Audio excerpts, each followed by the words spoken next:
Belum masuk ya? Jiwa kita? Oh iya. Uang sekitar tapi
Bismillahirrahmanirrahim. Assalamualaikum warahmatullahi wabarakatuh. Alhamdulillah nahmaduhu wa nasta'inuhu wa nastaghfiruh wa natubu ilayh wa na'udzu billahi min shururi anfusina wa min sayyiati a'malina. May yahdihillahu fala mudilla lahu wa may yudlil fala hadiya lahu. أشهد أن لا إله إلا الله وحده لا شريك له وأشهد أن محمدا عبده ورسوله صلى الله عليه وعلى آله وصحبه ومن اهتدى بهداه إلى يوم الدين. أما بعد,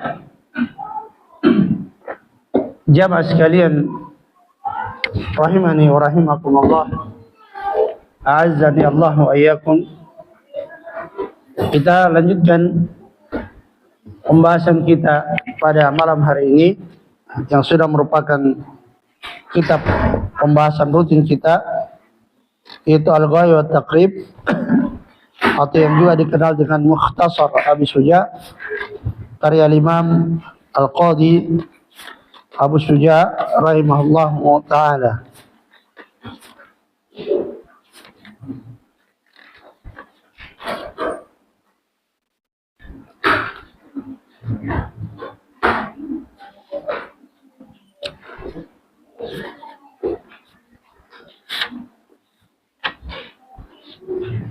Sekarang kita masuk pada fasal berikutnya yang disebutkan oleh Imam Al-Qadhi Abu Suja rahimahullah. Faslun wa furudul wudu'i sittatu asya'. Dan fardu wudu ada 6. Jadi hal-hal yang merupakan fardunya wudu, wajibnya wudu itu ada 6. An-niyatu 'inda ghuslil wajh. Yang pertama, berniat ketika membasuh wajah. Yang kedua,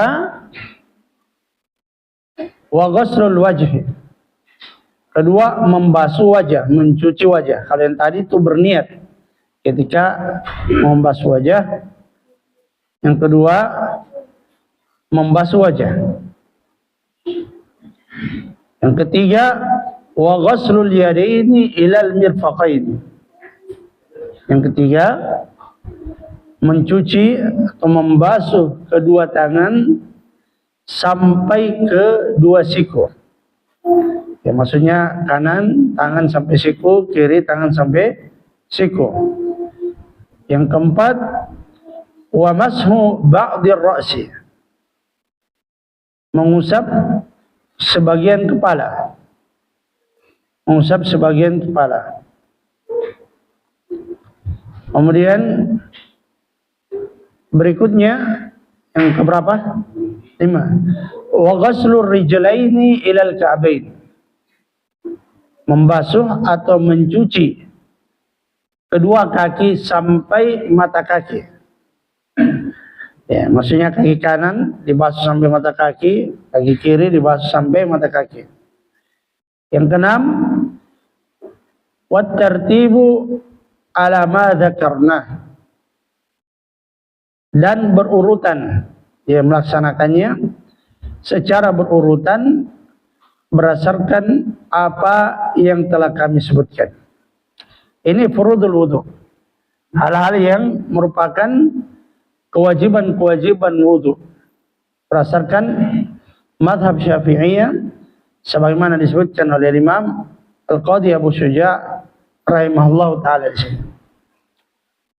Sebelum itu tentunya ada beberapa hal yang kita akan jelaskan.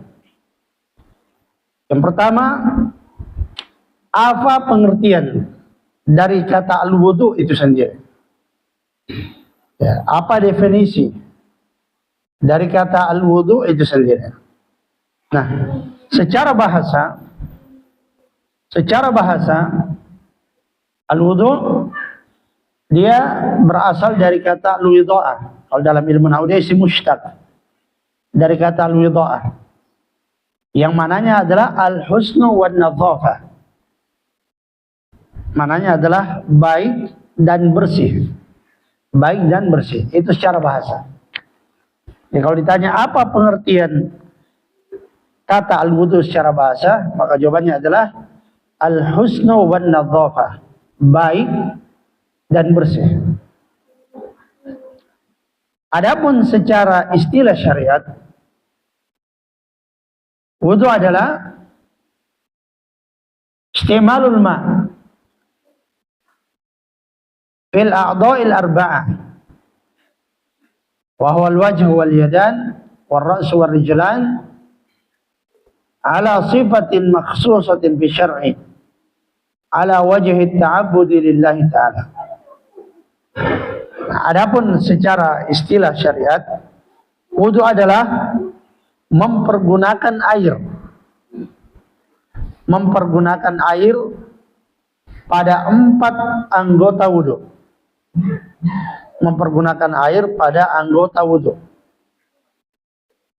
Yang dimaksud 4 itu yaitu wajah, kedua tangan, kepala, dan kedua kaki.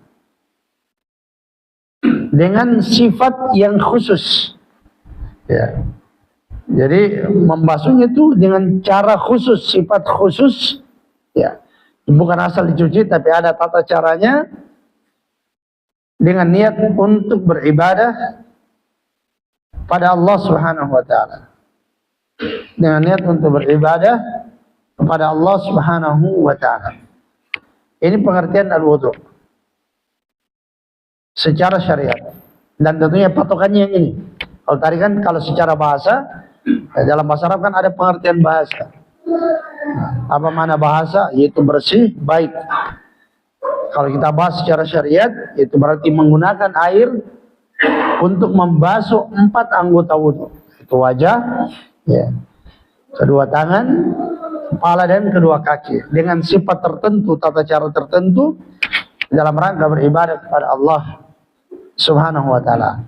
Dari pengertian ini tentunya kita bisa memahami bahwasanya berwudu itu ada tata caranya, ada kaifiyahnya berdasarkan tuntunan syariat.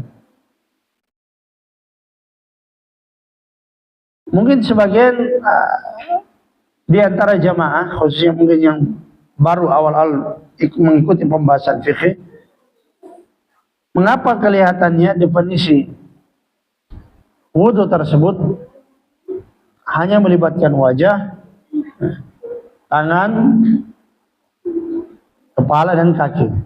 Bahkan kalau secara detail itu ya ada telapak tangan dulu, semuanya kita ada berkumur-kumur dan semisalnya. Perlu dipahami bahwasanya tata cara wudhu ada tata cara yang sah, cukup sah kalau dilakukan, dan ada tata cara yang sempurna sesuai dengan tuntunan sunnah Rasulullah Sallallahu Alaihi Wasallam. Yang dimaksud tata cara sah wudhu cukup itu yang melakukan anggota-anggota fardu wudhu, membasuh anggota-anggota wudhu yang fardu yang disebutkan oleh Allah Azza wa Jalla dalam surah Al-Maidah ayat 6. Ya. Dan ini juga dalil tentang wudhu. Surah Al-Maidah ayat 6. Di mana Allah Subhanahu wa taala berfirman, "Ya ayyuhalladzina amanu idza qumtum ila shalah faghsilu wujuhakum wa aydiyakum ila al-marafiq wamsahu bi ru'usikum wa arjulakum ila al-ka'bayn." Sampai akhir ayat. Hai orang yang beriman, idza qumtum ila shalah, jika kalian berdiri untuk salat, faghsilu wujuhakum, maka basuhlah wajah-wajah kalian, wa aydiyakum ilal marafiq, dan juga tangan-tangan kalian sampai ke siku, wamsahu bi ru'usikum, dan usaplah kepala-kepala kalian, wa arjulakum ilal ka'bain, dan kaki-kaki kalian sampai kedua mata kaki. Kalau dalam ayat ini saja. Adapun yang detail yang kita lakukan itu dalam tuntunan sunnah Nabi Sallallahu Alaihi Wasallam. Karena telah disebutkan para ulama, ayat ini berkaitan dengan apa? Berkaitan dengan fardu wudu, yang ketika seseorang itu melakukannya, maka wudunya itu sah.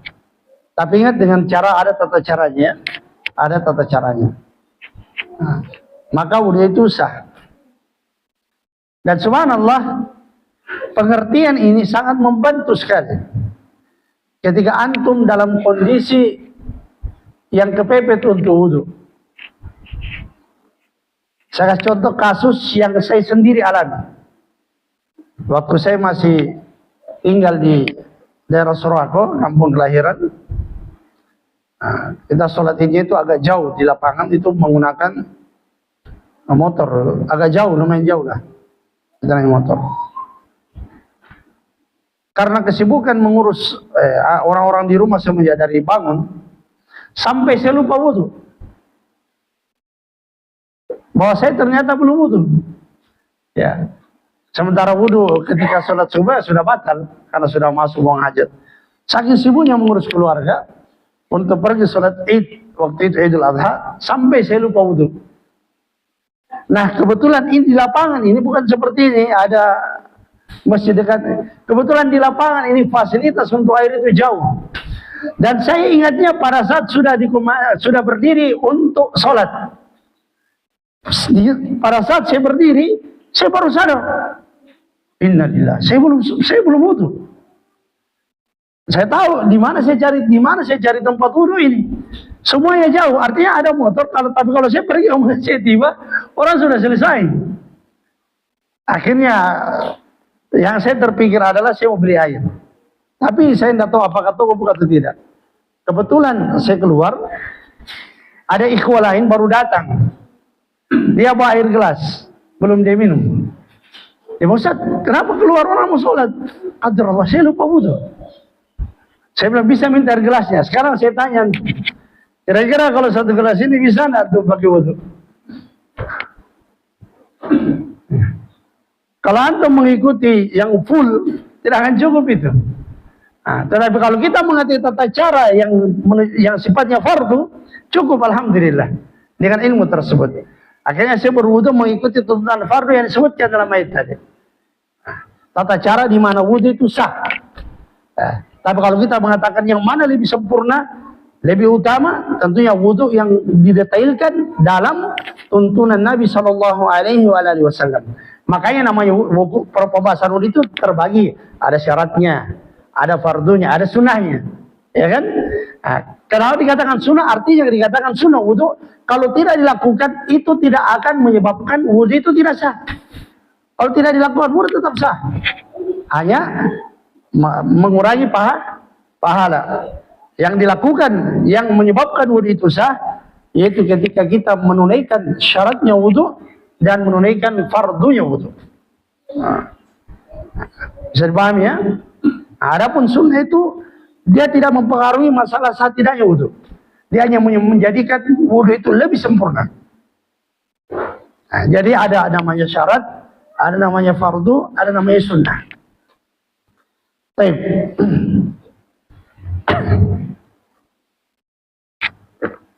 Sebelum kita lanjut, nah sekarang apa perbedaan? Dan ini akan kita bahas nanti berkaitan dengan penjelasan dari Imam Al-Qadhi Abu Syuja rahimahullah. Apa perbedaan antara syaratnya wudu, fardunya wudu? Fardu wudu ini juga biasa disebut dengan arkanul wudu, sama. Fardu atau arkan. Dengan sunnahnya wudu, apa bedanya? Baik. Para ulama menjelaskan bahwasanya syarat wudu itu ma yata'allaqu an wujudi syai'. Dia berkaitan dengan adanya sesuatu. Dia berkaitan dengan adanya kewajiban wudu. Adapun kalau yang fardu wudu atau yang biasa disebut dengan arkanul wudu, makanan hakikatul wudu. Ya, dia berkaitan dengan hakikat wudu, yaitu bentuk wudu itu, tata cara wudu itu sendiri. Yang sifatnya ketika tidak ditunaikan, maka wudu itu menjadi tidak sah. Atau dengan bahasa yang lebih gamblang dan lebih sederhana, kalau syarat wudu itu berkaitan di luar wudu. Yang kalau tidak terpenuhi, bukan wudu tidak sah. Memang sama sekali wudu itu pada dasarnya tidak ada. Tidak sah secara asal sama sekali. Dia di luar wudu. Kalau fardu wudu atau arkanul wudu, dia berkaitan dengan amalan wudu. Yang kapan tidak dilakukan, maka menyebabkan wudu itu menjadi tidak sah. Nah, kalau sunnah, itu amalan-amalan sunnah yang ketika tidak dilakukan, itu tidak akan menyebabkan wudu itu tidak sah. Tetapi ketika dilakukan, maka wudu itu menjadi lebih sempurna. Dan insya Allah pahala yang didapatkan juga lebih besar. Jadi ada syarat wudu, ada fardu wudu, dan ada sunnah wudu. Dan ini akan kita bahas. Baik. Jadi Allah Azza wa Jal dalam ayat tadi surah Al-Maidah ayat 6 mengingatkan, idza qumtum ila shalah. Orang-orang beriman, jika kalian berdiri hendak salat dalam keadaan kalian berhadas, maka faghsilu wujuhakum, sampai akhir ayat. Maka ini menunjukkan apa? Wajibnya untuk berwudu. Dan Nabi SAW menegaskan dalam hadis yang diriwayatkan oleh Imam Muslim, la yaqbalullahu salatan bighairi tuhur. Allah Subhanahu wa taala tidak akan menerima salat tanpa taharah. Allah tidak akan menerima salat tanpa taharah. Dan juga dalam hadis yang lain juga riwayat Muslim, Nabi SAW bersabda, la yaqbalullahu salata man ahdatha hatta yatawadda'a. Allah Subhanahu wa taala tidak akan menerima salatnya orang yang berhadas sampai dia berwudu. Sampai dia berwudu. Ya. Dan tentunya kita semua paham wudu di sini untuk mensucikan hadas yang kecil, sebagaimana yang ma'ruf ya, hadas yang kecil. Apakah karena kita buang angin, ya, ataukah karena kita habis buang air dan yang lainnya dari hadas-hadas yang kecil. Adapun kalau hadas besar, hadas akbar, maka disucikan dengan cara mandi janabah. Nah, sekarang Al-Imam Al-Qadhi Abu Syuja rahimahullah mengatakan wa furudul wudu sittatu asya. Dan fardu-fardu wudu ada 6. Ya. Di sini baru menyebutkan yang pertama an-niyatu inda ghaslil wajah. Berniat ketika membasuh wajah. Sebenarnya niat ketika berwudu itu tidak masuk dalam fardu wudu. Tapi dia berkaitan dengan apa? Dia berkaitan dengan syarat wudu. Dia berkaitan dengan syaratnya. Sebab dia di luar dari amalan wudu itu sendiri. Ya dia bukan apa? Dia bukan fardu wudu, tapi dia adalah syarat wudu. Kemudian beliau rahimahullah menyebutkan beberapa hal yang kemudian kita akan rinci. Pertama, berkaitan dengan syurutul wudu. Syarat-syaratnya wudu. Syarat-syaratnya wudu. Yang pertama, al-Islam wal aqlu wat tamyiz.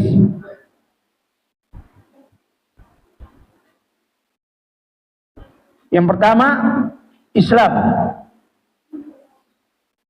berakal dan juga berusia tamyiz. Berusia tamyiz. Artinya apa? Orang yang kafir, maka wudu itu tidak sah darinya. Maka tadi dikatakan syarat yang ketika dia tidak ada, maka pada dasarnya tidak ada wudu. Ya kalau kafir, maka pada dasarnya tidak ada wudu. Pada dasarnya sama sekali tidak ada. Sebab kewajiban wudu ketika hendak menunaikan ibadah yang dipersyaratkan taharah itu hanya diwajibkan bagi seorang muslim,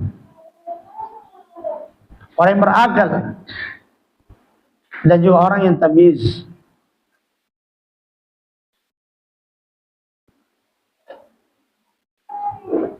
Kalau muslim jelas. Adapun orang yang berakal sebab disebutkan dalam hadis rufi'al qalamu an thalath. Rufi'al qalamu an thalathatin. Pena itu diangkat dari 3 orang. Di antaranya apa? Anil majnun hatta yafiqa. Dari orang yang gila sampai dia sadar. Menunjukkan apa? Tidak ada pembebanan syariat bagi orang gila sampai dia sadar. Sampai dia sadar. Kemudian tamyiz. Tamyiz itu dia sebenarnya bukan balik, tapi dia sudah mendekati balik. Tamyiz itu adalah usia di mana seseorang itu sudah bisa membedakan yang baik dan yang buruk, yang berbahaya dengan yang tidak. Yang kata para ulama, tamyiz itu adalah usia 9 tahun. Ini usia tamyiz. Jadi ketika usia 9 tahun ke atas, maka sudah disyaratkan atau wudu itu sah darinya. Wudu itu sah darinya. Ini syarat yang pertama. Syarat yang kedua adalah an-niyah.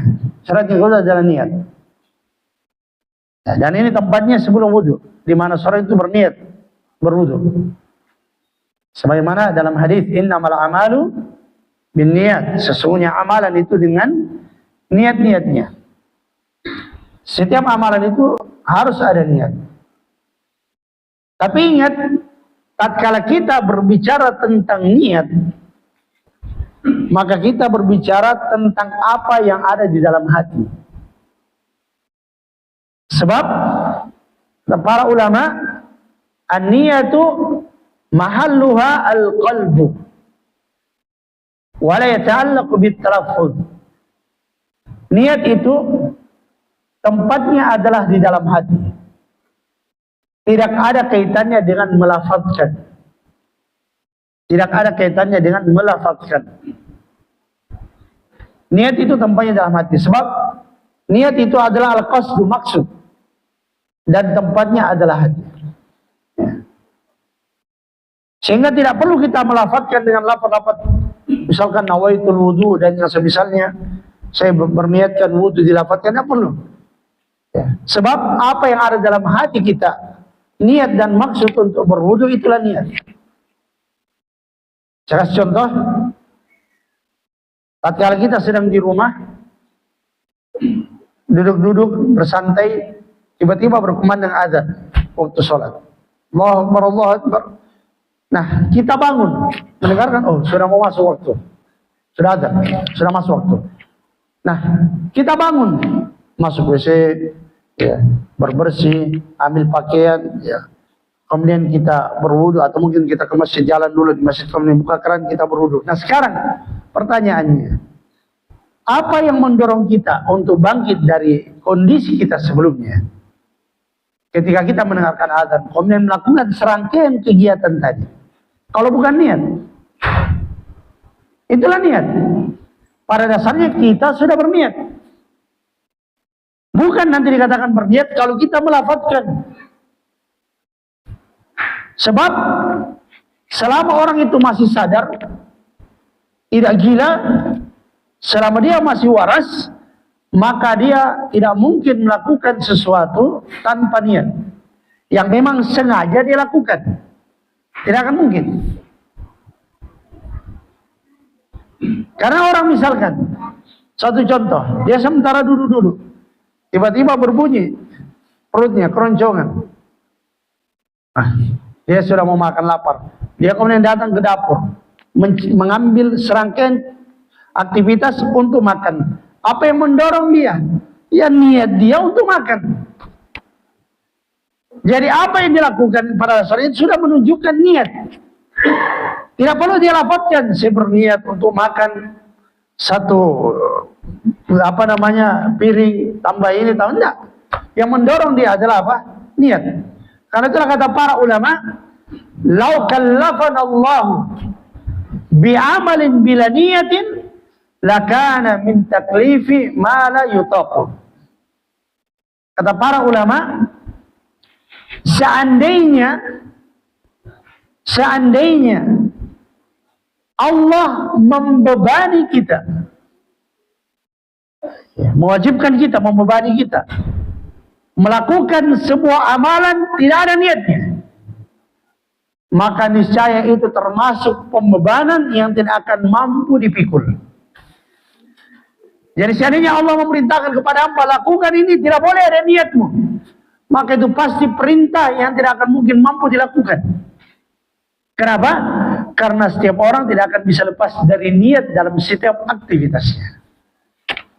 Jadi kalau kita berbicara tentang niat, berarti apa yang ada di dalam hati kita. Maksud, ingat, yang saya maksud dalam hati bukan kita lafazkan dalam hati, itu tidak ada bedanya. Bukan kemudian kalau tadi saya berniat untuk wudu, tapi sekarang dalam hatinya dia baca, bukan. Itu namanya membaca dalam hati. Tapi maksud kita, kenapa kita datang ke tempat wudu? Kita jalankan keran karena kita mau wudu. Itulah niat, sudah niat. Jadi paham? Tanpa ada pelafatan, baik dikeluarkan suaranya ataupun tanpa melafazkan di dalam hati. Sebab niat adalah maksud. Paham ya? Jadi syarat yang kedua adalah niat. Dan ini tempatnya sebelum wudu tentunya. Kemudian yang ketiga, syaratnya adalah al-ma' at-tahur. Adanya air yang suci dan mensucikan. Ya, karena kalau tidak ada air yang suci dan mensucikan, ya, maka jangan bicara tentang sah tidaknya wudu. Pada dasarnya tidak mungkin ada wudu. Sebab kalau tidak ada air berpindah ke apa? Tayamum. Nah, jadi syarat wudu yang ketiga adalah adanya air yang suci dan mensucikan.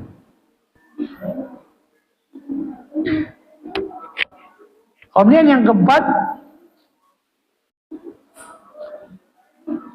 izalatu ma yamna'u wusul al-ma' ila al-basharah. Yaitu kita menghilangkan berbagai hal yang bisa mencegah sampainya air ke kulit kita. Jadi kalau misalkan di tangan kita ada hal-hal yang sekiranya bisa menyebabkan wudhu itu terhalangi sampai ke kulit, maka kita perlu menghilangkannya terlebih dahulu. Kita perlu menghilangkannya terlebih dahulu, mencucinya terlebih dahulu.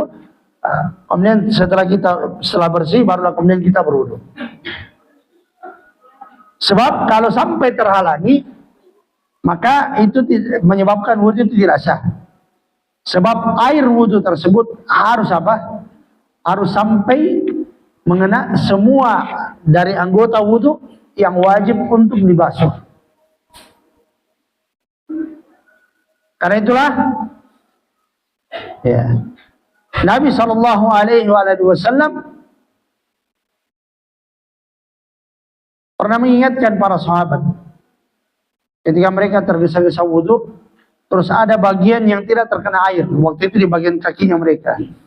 Maka Nabi Shallallahu Alaihi Wasallam teriak, "Wailun lil aqabi minan nar." Dalam Sahih Bukhari, "Wailun lil aqabi minan nar maratain atau thalatha." Celakalah tumit-tumit dari api neraka. Nabi mengucapkannya 2 kali atau 3 kali. Jadi kalimat wailul lil aqabi minan nar ini ancaman bagi orang yang berwudu tapi tidak sempurna dalam membasuh anggota wudu yang harusnya dibasuh. Ya. Jadi betul-betul harus sempurna dalam membasuh. Karena itulah diantara kesalahan yang fatal dari sebagian kaum muslimin yang kadang kita lihat di sebagian tempat, terutama yang pakai keran. Ketika dia berwudu, dia seperti begini saja. Dia di bawah keran yang seperti begini. Sehingga apa? Anggota wudu yang wajib dibasuh pada tangan itu mulai dari ujung ini termasuk siku. Siku masuk. Karena itulah nanti disebutkan dalam tuntunan wudu. Dalam hadis Abu Hurairah radhiyallahu anhu, ketika beliau mencontohkan tata cara wudunya Nabi sallallahu alaihi wasallam, dikatakan beliau membasuh tangan beliau hatta dakhala ila abdihi. Beliau membasuh sampai masuk ke lengannya. Karena sampai siku, maksudnya siku juga harus tercuci. Jadi betul-betul basuhannya sempurna. Kapan misalnya kita basuh, ada yang tidak terkena, ya, dan bisa dipastikan kalau cuma dikasih begini di bawah keran, ada yang tidak kena.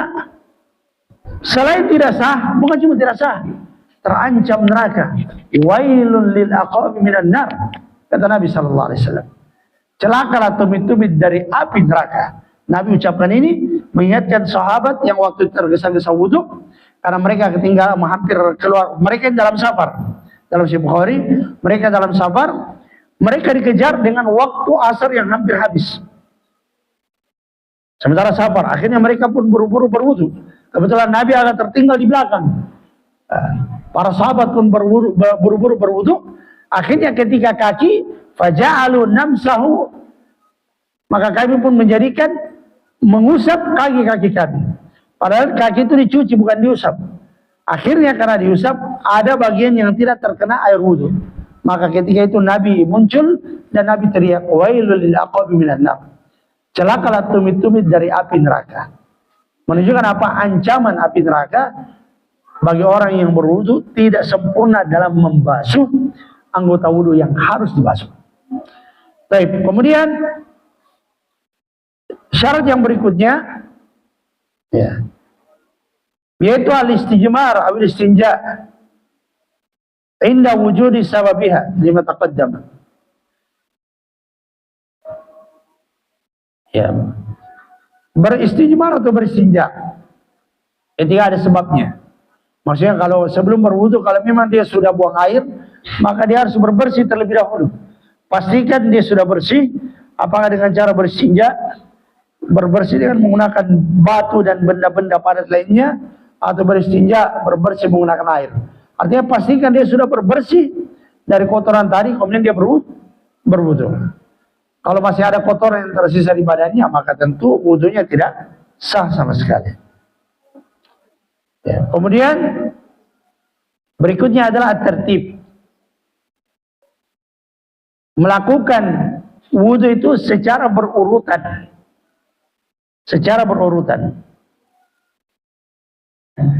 Misalkan kalau kita berbicara tentang ayat tadi, ya, maka faksilu wujuhakum. Yang Allah pertama sebutkan itu wajah. Wa idiyakum ilal mirfaqain, dan tangan kalian sampai siku. Berarti wajah dulu baru tangan sampai siku. Wamsahu birusikum, usaplah kepala-kepala kalian. Warjulakum ilal ka'bain, dan basuhlah, cucilah kaki kalian sampai mata kaki. Jadi pertama wajah, kemudian tangan sampai siku, baru kepala, baru kaki. Ini namanya tertib. Jadi kalau ada orang berwudu semaunya, ya misalkan saya mau tangan dulu sampai siku, dan setelah itu baru wajah, berarti sudah tidak apa? Tidak tertib. Nah, maka berarti gugur syaratnya. Maka wudu tersebut tidak sah. Ini berkaitan dengan syarat-syarat al-wudu. Jadi syaratnya ada 1, 2, 3, 4, 5, 6, 7. Nah, jadi saya ulangi, syarat ini berkaitan dengan sebelum wudu, di luar wudu. Nah, syarat yang pertama tadi apa? Islam, berakal dan tamyiz. Syarat yang kedua, niat. Syarat yang ketiga, ada air yang suci dan mensucikan. Yang keempat, menghilangkan segala sesuatu yang bisa menyebabkan terhalangnya air sampai ke kulit. Kemudian yang keberapa? Yang kelima, beristinja atau istijmar. Kemudian berikutnya tertib. Oh ya, saya lupa tadi, masih ada yang belum saya sebutkan, afwan. Al-muwalah. Syarat keberapa ini? Ketujuh. Al-muwalah. Hampir saya lupa, afwan. Syarat berikutnya al-muwalah. Al-muwalah itu jaraknya itu tidak berjauhan, sama menyambung. Itu al-muwalah. Kalau tertib itu urutannya ini. Kalau ini muwalah, tidak berjauhan waktu pada setiap basuhan anggota wudu. Nah, ini muwalah. Ya, misalkan kita berwudu, ya, pas kita membasuh wajah, ya, tiba-tiba, ya, misalkan anggaplah tertunduk, jatuh apinya. Ya. Diambil dulu, otomatis kan berhenti. Nah, seperti ini tidak mengganggu muwalah karena jaraknya singkat. Tapi kalau dia berwudu pas sampai muka, saya bikin kopi dulu ya. Kalau dia duduk ngopi, nanti baru lanjut. Setelah itu dia lanjut. Satu tidak, karena tidak lagi muwalah. Nah, kata para ulama, bagaimana sebenarnya mengukur? Sebenarnya mengukurnya itu tidak ada patokan pasti. Yang jelas jaraknya tidak jauh. Tapi para ulama menyebutkan bahwasanya tolak ukurnya ya dilihat kalau sampai sudah mengeringannya bekas basuhannya tadi, maka berarti sudah tidak mualah. Ya. Tidak lagi berdekatan waktu basuhan antara anggota yang satu dengan anggota yang lain. Ya tentunya kalau kasus tadi dia pergi ngopi dulu, mengering atau tidak? Ya sudah kering. Nah, berbeda kalau cuma gerakan-gerakan sedikit, ya misalkan jatuh apinya diambil, ya. Baik. Kemudian ini syarat yang berikutnya, ghuslu jamil a'dha al-wajib ghusluha. Ini yang terakhir. Yang keberapa berarti? 8. Yaitu dia membasuh anggota wudu yang wajib untuk dibasuh. Ini syaratnya, wajib untuk dibasuh. Dia membasuh anggota wudu yang wajib untuk dibasuh. Yang wajib yang tadi disebutkan dalam surah Al-Maidah ayat 6. Itu wajah. Ya, nanti ada detailnya ya. Nah, wajah, kemudian tangan sampai siku, mengusap kepala dan kedua kaki sampai mata kaki. Artinya sekarang kalau ada orang berwudu, dia cuci tangan secara sempurna berdasarkan sunnah, tapi ternyata wajahnya dia tidak basuh, yang lain dia basuh, satu tidak, karena dia meninggalkan basuhan yang fardu, basuhan yang wajib. Baik. Ini syarat sahnya wudu. Berikutnya insyaallah berkaitan dengan pembahasan sunnah. Berkaitan dengan pembahasan sunnah. Kira cukup insyaallah. Allah taala bisawab nabi hadza qadar. Subhanallah walhamdulillah asyhadu an la ilaha illa anta astaghfiruka wa atubu ilaik. Assalamualaikum warahmatullahi wabarakatuh.